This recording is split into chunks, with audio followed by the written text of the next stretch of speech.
ఈరోజు పొద్దున్నే 3:30కి లేచి రెడీ అయ్యి మూవీ థియేటర్కి వెళ్ళాను, బెనిఫిట్ షోకి.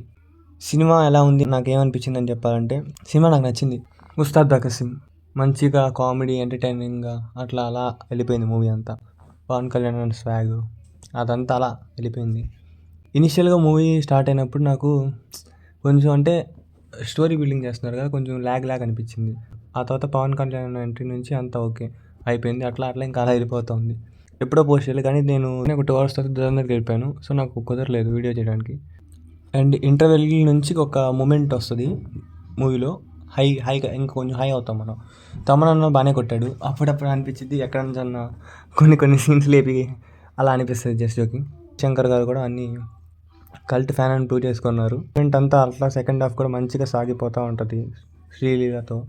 ఇంకా అట్లా అవుతుంది. ఆ ఒక మూమెంట్లో ఏమనిపించిందంటే నాకు, అరే ఇదేంటి పాట లేదా, దేకలేంగా సార్ ఆ పాట లేదా, ఆ పాట ఇప్పుడు మళ్ళీ ఆ పాట లేదని ఆ పాట కోసం రేపు యాడ్ చేసాం అప్పుడు వచ్చి చూసుకోండి అని అంటారేమో అని భయం వేసింది. అలా అనుకున్న 2 నిమిషాలకి ఆ మూమెంట్లో ఇంకేదైతే పాట వచ్చేసింది. అప్పుడు కొంచెం హ్యాపీగా ఫీల్ అయ్యా. థియేటర్లో కూడా అందరూ వైబ్ అయ్యారు. సూపర్. నాకు తెలిసి నేను ఆన్లైన్లో కూడా ఎక్కడ కూడా ఎవరో నెగిటివ్ రివ్యూస్ ఏమి ఇవ్వట్లేదు, అందరూ యునానిమస్గా పాజిటివ్ ఇస్తున్నారు.